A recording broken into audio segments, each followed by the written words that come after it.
आमतौर पे आप लोगों को बड़ी बुरी बात लगेगी और शायद आप लोगों को मुझसे ज्यादा खराब कोई ना लगे, पर इस ज्योतिष जैसे विषय का बहुत ध्यान से समझिए। इस ज्योतिष जैसे विषय का अगर सबसे ज्यादा किसी ने नुकसान पहुंचाया है तो जो गैर ब्राह्मण ज्योतिषी थे उन्होंने नुकसान पहुंचाया है।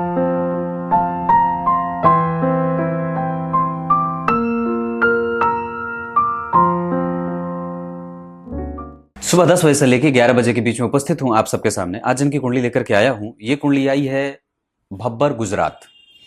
और इसके पहले कि कार्यक्रम शुरू करूं, सबसे पहले बताऊंगा कि ये कार्यक्रम जो आप देख रहे हैं ये कुंडली विश्लेषण का कार्यक्रम है और इसमें ये कार्यक्रम 2 हिस्सों में जाता है। एक आप इसे अभी देख रहे हैं और एक शाम को 8 बजे इसी कार्यक्रम का दूसरा हिस्सा जाएगा जिसमें लग्न के साथ नवांश और दशमांश कुंडली का विश्लेषण होगा। शुरू करते हैं आज का कार्यक्रम। कहीं नहीं जाना है, ये शनिवार का कार्यक्रम है और आपको मैं सबसे पहले बताऊं, अगर कल सुबह जो रविवार का कार्यक्रम आप अपनी कुंडली का देखना चाहते हैं विश्लेषण ऐसे ही, तो अपना डेट ऑफ बर्थ, टाइम और प्लेस कमेंट सेक्शन में लिखें और साथ ही साथ ऊपर में जय श्री कृष्णा लिखने के बाद अपने प्रश्न, जो भी चीज आपको परेशान कर रही है वो अवश्य लिखें और रविवार का कार्यक्रम देख लिया करिए। शुरू करते हैं आज का कार्यक्रम। पसंद का बटन सबसे पहले दबाइए और बाकी की चीजें शेयर भी कर दिया करिए। सबसे पहले मैं आपको बताऊंगा, पहले इनकी कुंडली में ग्रह बता देता हूं। यह कुंडली वृश्चिक लग्न की है, जहां वृश्चिक राशि जो है वो मूलतः अष्टम भाव की राशि है जो लग्न में बनी है। कल मैंने मेष लग्न की कुंडली में बनने वाले धन योग के बारे में और मेष लग्न की कुंडली का कैसा विश्लेषण होता है वो बताया था शाम वाले कार्यक्रम में, जाकर के बिल्कुल देख लीजिए। यहां पे अष्टम भाव की मूलतः राशि बनी है लग्न में। इसका अर्थ होगा कि व्यक्ति बहुत ही ज्यादा सोचने वाला होगा। वृश्चिक लग्न के लोग सोचते बड़े अद्भुत है और उनमें काम करने की शक्ति बड़ी आला दर्जे की होती है, अच्छे वाली।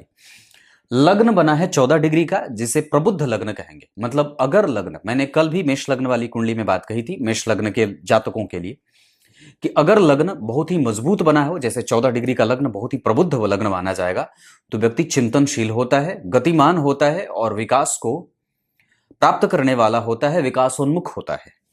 लग्न 14 डिग्री का और जिस नक्षत्र का लग्न बना है वो लग्न का नक्षत्र का अधिपति शनि लग्न में ही 10 डिग्री के अवस्थागत, हालांकि बैठे तो ठीक नहीं है, वृश्चिक राशि के शनि आयु तो देते हैं, पर फिर भी वो कई बार बेवजह की चिंताओं में व्यक्ति को रखते हैं। द्वितीय भाव में मंगल बैठे हैं और यहाँ पे उत्तराषाढ़ा नक्षत्र में बैठे हैं 26 डिग्री के सूर्य के नक्षत्र में, अपने मित्र के नक्षत्र में है और वो मित्र के नक्षत्र के अधिपति सूर्य जाकर के अष्टम भाव में बैठे हैं और अपने ही नक्षत्र में बैठे ग्रह मंगल को देख रहे हैं। ये सबसे अच्छी बात है कि अगर आपकी कुंडली में जिस नक्षत्र में कोई ग्रह बैठा है, मंगल उत्तराषाढ़ा में बैठे और सूर्य उसे देख रहे हैं, ये व्यक्ति के धन लाने की स्थिति को मजबूत करेंगे। पर वस्तुतः बात बता दूं तो द्वितीय भाव में बैठे मंगल वक्री हैं और इस वजह से अगर व्यक्ति दान और भोग नहीं करे तो उस धन का नाश हो जाता है। तो मैं ये बोल रहा था कि जन्म कुंडली में अगर ग्रह जिस नक्षत्र में बैठा है, मंगल उत्तराषाढ़ा में बैठे अपने मित्र की राशि में लग्नेश होकर के धनवान बनाने का योग लगा रहे और उस नक्षत्र के अधिपति सूर्य 14 डिग्री के अष्टम भाव में बैठ करके व्यक्ति के लक्ष्मी की हानि का संकेत कर रहे हैं और वहां से बैठ करके उन्होंने धन भाव पे अपनी दृष्टि डाली है। अब जरा समझने की बात है कि लग्नेश पे किसकी दृष्टि पड़ गई? सूर्य की। इसका अर्थ है कि व्यक्ति गर्म दिमाग का होगा, या तो वो वित्त की समस्या से उलझता हुआ जीवन बिताएगा। कारण है क्योंकि यहां मंगल वक्री है और धन भाव के मंगल के बारे में ग्रंथ कहता है, प्रमाण के साथ बोल रहा हूं, दानम भोगो नाशः तिस्त्रो गतयो भवन्ति वित्तस्य। दान, सबसे पहले धन आने के बाद दान करिए, दूसरे नंबर पे या तो उसका भोग करो और नहीं तो तीसरी गति क्या होगी? उसका नाश हो जाएगा। तो यहां जो इनकी कुंडली में धन भाव में ग्रह बैठा है, अभी पंचांग बाकी है, तो इनकी कुंडली में जो द्वितीय भाव में मंगल बैठे हैं वो व्यक्ति को ये इशारा कर रहे हैं कि आप अपने धन का सही खर्च करो, या तो फिर दान करिए या तो फिर भोग करिए, नहीं तो नाश हो जाएगा। चौथे भाव में गुरु 28 डिग्री के अवस्थागत कमजोर अपने ही नक्षत्र में बैठे हैं, इस वजह से व्यक्ति के पास चिरंतन सुख मतलब मोक्ष की गति और चीजों को समझने की शक्ति, मतलब अच्छाई और बुराई के बीच का भेद बहुत अच्छे तरीके से पता होता है। शत्रु के घर में तो नहीं बैठे हैं पर एक बात है कि जिस भाव में बैठे उस भाव का अधिपति लग्न में ही बैठ करके व्यक्ति को थोड़ा दुखी बना रहा है, मतलब दुखी मानसिकता का। अभी नक्षत्र का प्रभाव भी बताऊंगा। छठवें भाव में चंद्रमा 0 डिग्री के, मतलब 1 डिग्री 13 कला, राहु 3 डिग्री 40 कला, भयंकर ग्रहण है, और अश्विनी नक्षत्र के चंद्रमा बैठे हैं। अब बात नक्षत्र की करते हैं। अगर जन्म कुंडली में आपके भी चंद्रमा अश्विनी नक्षत्र यानी कि केतु के नक्षत्र में बैठे हैं, तो इसका सीधा अर्थ है कि व्यक्ति धन के पीछे भागने वाला है, और क्योंकि वो धन के पीछे भागने वाला है, इस वजह से वो धनवान भी होगा। अश्विनी नक्षत्र के बैठे चंद्रमा व्यक्ति को बुद्धिमान और कुशाग्र बुद्धि का बनाते हैं। इतना ही नहीं, उसको अगर 2 रुपए दे दें तो भी वो बहुत अच्छा धन इकट्ठा करने वाला हो जाता है। नक्षत्रों के क्रम में अश्विनी नक्षत्र पहले नक्षत्र पे आता है, इस वजह से यहां व्यक्ति अनुभवी होता है। और सभी ग्रहों का सुख जन्म कुंडली के 6वें स्थान में बैठे हैं चंद्रमा मेष राशि के, इस वजह से यहां मेष राशि का निर्माण होगा, जिसके कारण व्यक्ति के ऊपर से जन्म कुंडली में समझने की बात है कि राशि जो बनी है उस राशि का अधिपति मित्र की राशि में है और अपने भाव से 5 घर नहीं 9 घर आगे बैठा है। अगर आपके जन्म कुंडली में चंद्रमा जिस राशि में बैठे हैं उस राशि का अधिपति अगर 5 या 9 घर आगे या केंद्र में बैठा है, तो इससे राशि के अधिपति को ही नहीं चंद्रमा को भी बल मिलता है और व्यक्ति के गति को वृद्धि देने वाले होते हैं ये चंद्रमा।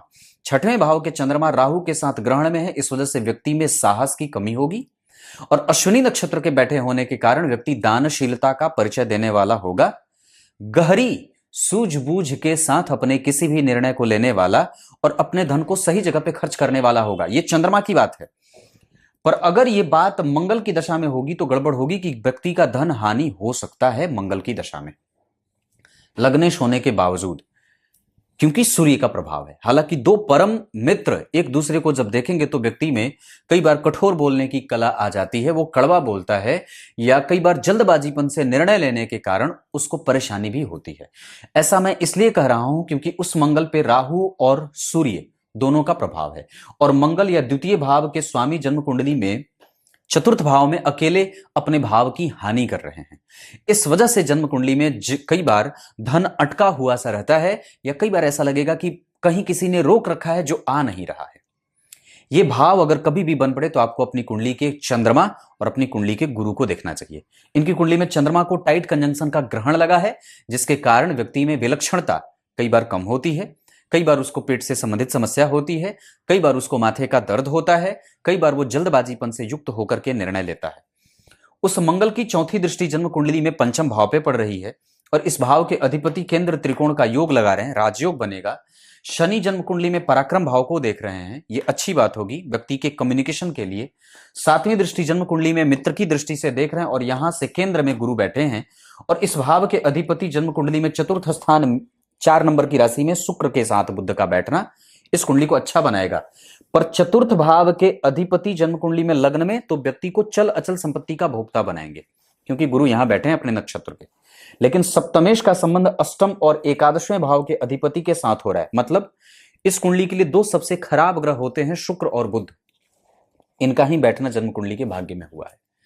इसका अर्थ है कि व्यक्ति को अपने भाग्य का संपूर्ण सुख मिलने में दिक्कत होगी और मशक्कत भी उसे झेलनी पड़ती है, क्योंकि 2 अच्छे ग्रह जन्म कुंडली में नहीं बैठे हैं। कोई भी ग्रह अच्छा और बुरा नहीं होता, भाव अच्छे और बुरे होते हैं।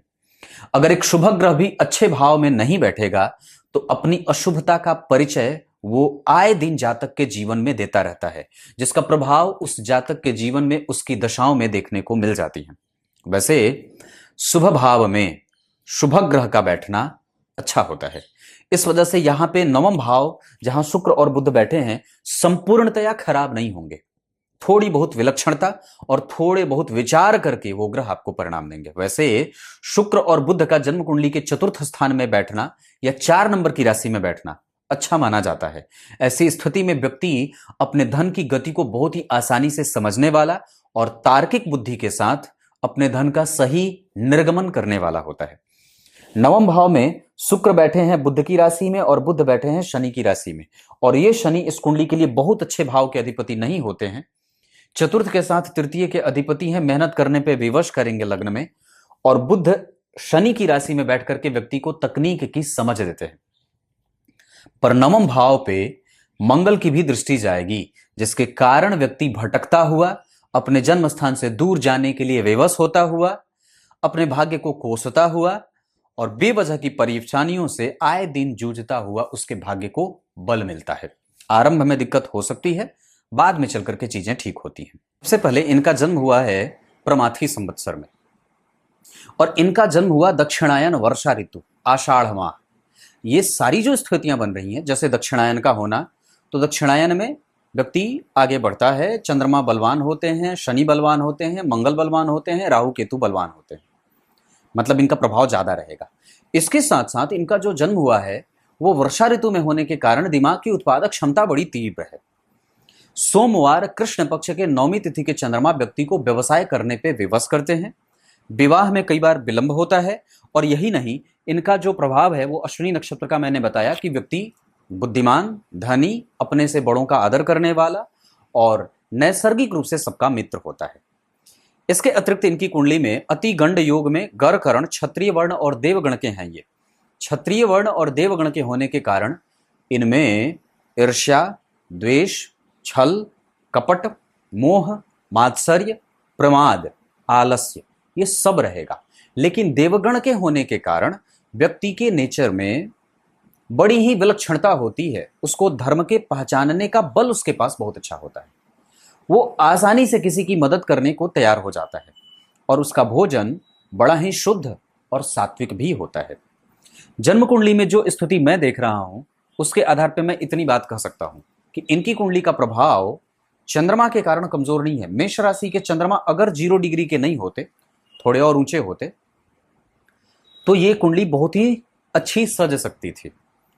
पर परेशानी ये है कि केंद्र में ही जन्म कुंडली में शनि बैठे हैं जो तृतीयेश होते हैं और जन्म कुंडली में चंद्रमा जो है वो पापक ग्रह बन रहे हैं। कृष्ण पक्ष के 9वीं तिथि के चंद्रमा पापक होते हैं और ये कारण व्यक्ति को कई बार मेहनत करने पे विवश कर देता है। इतना ही नहीं, इनकी कुंडली में लग्न को मंगल और केतु का पाप कर्तृ दोष भी लगा है, जिसके कारण व्यक्ति के जीवन में हाथ में आई हुई चीज भी कई बार छटक करके बाहर चली जाती है या कई बार बेवजह के कोर्ट केस कचहरी के मामले में भी व्यक्ति को पड़ते हुए देखा जाता है। इतना ही नहीं, कई बार तो व्यक्ति अपनी रखी हुई संपत्ति को भी अच्छे तरीके से भोग्य नहीं होता, उसका भोग नहीं कर पाता है। इनकी कुंडली में जो बात बनी है उसके आधार पे लग्न में शनि वक्री, धन भाव में मंगल वक्री और जन्म कुंडली में शुक्र और बुध जन्म कुंडली के भाग्य भाव में बैठ करके भाव को कमजोर कर रहे हैं। इस वजह से इनको इस बात पे सबसे ज्यादा ध्यान देने की आवश्यकता है कि कैसे अपने जीवन में धर्म को और भी ज्यादा समाहित किया जाए, अपने पूर्वजों का आशीर्वाद कैसे लिया जाए, उनके नाम पे दीपदान किया जाए। अगर हो सके तो इनकी कुंडली में, अब मैं नक्षत्रों पे चर्चा करता हूं, तो सूर्य जो बैठे हैं वो व्यक्ति को पेट का रोगी बना रहे हैं, पाचन तंत्र गड़बड़ कर रहे हैं और लक्ष्मी के लिए व्यक्ति को बेवजह के कामों को भी उठाना पड़ता है या कई बार यहां भी ये बात दिख रही है कि बेवजह का व्यक्ति ऊर्जा का क्षरण भी करते हुए देखा जाता है। जहां मेहनत नहीं करनी है कई बार उसे वहां भी मेहनत करते हुए देखा जाता है। जो प्रभाव चंद्रमा का है वो मैंने बताया है, अश्विनी नक्षत्र का। मंगल का प्रभाव इनकी कुंडली में बहुत अच्छा रहेगा। हालांकि वो धनवान बनाएंगे क्योंकि लग्नेश होकर के बैठे हैं, पर राहु से और सूर्य से दृष्ट हैं और अन्य किसी भी शुभ ग्रह की उस पर दृष्टि नहीं है धन भाव पे, और गुरु भी जन्म कुंडली में अकेले बैठे हैं। इस वजह से हमें बहुत ही ज्यादा सावधान होकर के धन खर्च करने की आवश्यकता होगी, अन्यथा कई बार व्यक्ति अपने हाथ में आए हुए धन का लोप कर देता है या कई बार बार वो धन की हानि करता रहता है। अपने जल्दबाजीपन से लिए गए निर्णय के कारण उसका भोजन खराब ना हो, उसके निर्णय गलत ना हो और वो आसानी से किसी से मैत्री करके अपना धन नुकसान ना करे। ये 3 चीजें विशेषतया ख्याल रखनी है। उसके साथ साथ उस मंगल की 7वीं दृष्टि जो जन्म कुंडली के अष्टम भाव पे जा रही है, ये दृष्टि ये बताने की कोशिश कर रही है कि व्यक्ति को अपने पत्नी का, अपनी बच्ची का, अपने बेटे का विशेष ख्याल रखना चाहिए। घर की सुरक्षा का विशेष इंतजाम करना चाहिए। किसी भी अवस्था में, यात्रा में कभी भी किसी पे कोई विश्वास का भाव न रखें। हमेशा ही सतर्क रहें और सावधानी का भाव जागृत करते रहें। मंगल की 8वीं दृष्टि जन्म कुंडली में भाग्य भाव पे नीच की जा रही है। इसके कारण कई बार परेशानी का माहौल बनेगा। इसके भी कारण कई बार व्यक्ति दिखा दिखा करके धर्म करता है और बेवजह के कामों में उसका धन खर्च भी होता है। कई बार वो उसके पास इतना धन नहीं होता, कई बार वो सोचता है बहुत ज्यादा कि मेरे पास होता तो मैं करता, पर जब हो जाए तो वो ये बात समाज को बताता रहता है कि मैंने यहां दिया या यहां दिया, या ऐसी स्थिति बनती है कि वो दे करके बाद में धर्म के क्षेत्र में दान दे करके और पश्चाताप की अग्नि में जलता रहता है। लग्न वृश्चिक राशि का, ये जो स्थिति बनी है, ये मंगल इसके अधिपति होकर के जन्म कुंडली में सूर्य से दृष्ट हो रहे हैं। इस वजह से ऊर्जा का क्षरण ना करें और अपनी वाणी को बिल्कुल ही मृदु बनाएं। वृश्चिक राशि के प्रभाव में ऐसी स्थिति बनती है, वो बिच्छू है, डंक मारता है। इस वजह से अपने प्रभावों से और कई बार अपने विचारों से वो सामने वाले को उस तरीके से प्रभावित नहीं कर पाता है जितनी उसकी योग्यता है। अपने आप को शांत रखिए, अपने आप को गंभीर बनाइए, चिंतन करिए और जितना ज्यादा हो सके धन कमाने की कोशिश करिए, क्योंकि आपके लग्नेश धन भाव में बैठे हैं। इस वजह से ये बात बन रही है। आपकी कुंडली में बुध जो बैठे हैं वो पुष्य नक्षत्र में बैठे हैं और बुध की डिग्री है 9 डिग्री। इसका अर्थ है कि आपसे गलत निर्णय होने के योग इस कुंडली में कमजोर है, मतलब आप गलत निर्णय नहीं ले सकते। अगर गलत निर्णय होगा तो वो द्वितीय भाव में मंगल और उस पे राहु की दृष्टि के कारण, और अगर जब आप कभी किसी को कुपित करने वाली भाषा बोलेंगे या वाणी से बोलेंगे तो वो द्वितीय भाव के मंगल, सूर्य और राहु के कारण होगा। पर बुध का प्रभाव जन्म कुंडली के तीसरे भाव पे है और वहां वो जन्म कुंडली में शनि के नक्षत्र में बैठे हैं। इस वजह से तकनीकी क्षेत्र व्यक्ति का बहुत ही विलक्षण होता है और वो धर्माधिकारी भी होता है, मंदिरों का उपासक होता है, ब्राह्मणों का उपासक होता है, नारायण का भक्त होता है, भगवान की आराधना करने में उसका मन खूब लगता है, मंत्र का जापक होता है, नाम जापक होता है। और बुध के ऊपर अगर आप देखेंगे तो किसी भी पापक ग्रह की कोई दृष्टि नहीं है। मंगल लग्नेश होंगे तो पापक नहीं होंगे और उनकी स्थिति जन्म कुंडली में बुध को देखेगी तो व्यक्ति में खेल भाव के प्रभाव की वृद्धि होगी। इसका अर्थ है कि बुध के ऊपर जब मंगल की दृष्टि पड़ेगी तो व्यक्ति प्रतियोगी होगा और ऊर्जावान बना रहता है सदैव। जन्म कुंडली में गुरु का प्रभाव पूर्वा भाद्रपद में बैठे हैं अपने ही नक्षत्र में, 5वीं दृष्टि से अष्टम भाव में मंगल की दृष्टि के साथ व्यक्ति में सीखने की शक्ति बड़ी अद्भुत होती है, कला कौशल से युक्त होगा। और यहां सूर्य को भी देख रहे हैं, गुरु मंगल सूर्य सबका प्रभाव अष्टम भाव पे है। इस वजह से इस कुंडली का अष्टम भाव सबसे बलवान होगा। अष्टम भाव बलवान इसलिए होगा क्योंकि वहां पे जो राशि बनी है उस भाव का अधिपति जन्म कुंडली में इस कुंडली के सप्तमेश के साथ बैठा है, तो दाम्पत्य में कभी कभी परेशानी दे सकते हैं, लेकिन आपस में कम्युनिकेशन अच्छा रहेगा। मतलब पति और पत्नी आपस में बातचीत अच्छा करेंगे और उन लोगों में वात्सल्य का भाव अच्छा रहता है, एक दूसरे के प्रति जो भाव होता है बहुत ही श्रेष्ठ होता है। अष्टमेश का नवम भाव में बैठना कमजोर जरूर करेगा नवम भाव को, और कमजोर जरूर करेगा जन्म कुंडली के अष्टम भाव को। विवश करेगा मेहनत करने के लिए, और मेहनत करने पे विवश करने के साथ साथ उस व्यक्ति का कम्युनिकेशन भी ठीक होगा। छोटे भाई बड़े भाई के साथ संबंध बहुत ही निराले और अच्छे होते हैं। और जन्म कुंडली के अष्टम भाव पे गुरु मंगल और सूर्य का प्रभाव व्यक्ति में बहुत ही अद्भुत योग बना देता है, रिसर्चर बना देता है, और वो बहुत ही ज्यादा गहराई से किसी भी विषय पे चिंतन करने वाला होता है। गुरु का अपने नक्षत्र में बैठना गुरु को बलवान बनाएगा। गुरु की 7वीं दृष्टि जन्म कुंडली के दशम स्थान पे जब जब गुरु की दशा आएगी तब तब कारोबार में लाभ मिलेगा। और गुरु की 9वीं दृष्टि तुला राशि की बन रही है 12वें भाव पे। इस वजह से अगर व्यक्ति चाहे तो किसी भी स्थिति में अपने जन्म स्थान से दूर जा करके या 2 पैसे लगा करके 10 पैसे कमाना, व्यापारिक गतिविधियों से युक्त होकर के व्यापार करता हुआ, इंपोर्ट एक्सपोर्ट का काम करता हुआ, और गुरु जन्म कुंडली में बहुत अच्छी स्थिति में नहीं है, 28 डिग्री के हैं। इस वजह से हमें और भी ज्यादा सावधान होने की आवश्यकता होगी अपने निर्णय पे, अपने निद्रा पे, और साथ ही साथ अपने माता जी के स्वास्थ्य पे। इन 3 चीजों को लेकर के सदैव ही व्यक्ति को सावधान रहना चाहिए। लेकिन एक बात जरूर है कि धन भाव के अधिपति होकर के और चतुर्थ पंचम भाव के अधिपति होकर के बैठे हैं, इस वजह से गुरु का केंद्र में बैठना उतना अलाभकारी नहीं होगा। और कम से कम शुभग्रह होकर के बैठे हैं और अपनी राशि के अधिपति होकर के चतुर्थ भाव के अधिपति, पंचम भाव के अधिपति होकर के चतुर्थ में बैठे हैं। इस वजह से कम तो व्यक्ति को माता से सुख मिलता ही रहता है। अब बात करेंगे शुक्र की। शुक्र का प्रभाव जो स्थिति बना करके बैठा है वो उस भाव के अधिपति जो शुक्र बैठे हैं वो 23 डिग्री के बैठे हैं। इस वजह से अपना टेस्ट ठीक रखना होगा, कलरफुल कॉम्बिनेशन बना करके रखिए और बहुत ज्यादा घमंडी मत होइए, जितना ज्यादा हो सके दान करिए, पुण्य का काम करिए, और छोटे भाई बहनों के साथ संबंध खराब मत करिए। जितना ज्यादा हो सके अपने आप को कम्युनिकेटिव बना करके रखिए और घमंडी ना होइए, ये सबसे ज्यादा आवश्यक बात होगी। और बुध के साथ बैठे हैं, बुध के ही नक्षत्र में बैठ करके, इस वजह से शुक्र के पास बल है और वो व्यक्ति को चल अचल संपत्ति का मालिक बनाएंगे। साथ ही साथ सुंदर पत्नी का सुख भी व्यक्ति को मिलता है, क्योंकि चंद्रमा से शुक्र केंद्र में बैठे हैं। पर निर्णय लेने की क्षमता भी चंद्रमा से बुध के केंद्र में होने के कारण कमजोर हो सकती है। इस वजह से डिसीजन मेकिंग कैपेसिटी पे हमें ध्यान देने की बात होगी। शनि का प्रभाव जन्म कुंडली में बहुत अच्छा बैठा है, लग्न में बैठे हैं, वक्री हैं, 10 डिग्री के हैं। इस वजह से कई बार वो आपके पराक्रम का खर्च भी करवाएंगे और बेवजह की ऊर्जा का क्षरण भी करवाएंगे। 12वें भाव की तरफ इनका भाव शिफ्ट होगा। और वैसे जन्म कुंडली के लग्न में वृश्चिक राशि के शनि आपको गैस्ट्रिक पेशेंट भी बना सकते हैं। साथ ही साथ अगर मैं चलित चक्र की बात करूंगा तो आपकी कुंडली में चंद्रमा जो है वो दशम स्थान यहां पे बैठे हैं और जन्म कुंडली में पंचम भाव का परिणाम कर रहे हैं। इस वजह से व्यक्ति में किसी भी स्थिति में दार्शनिकता सदैव ही बनी रहती है।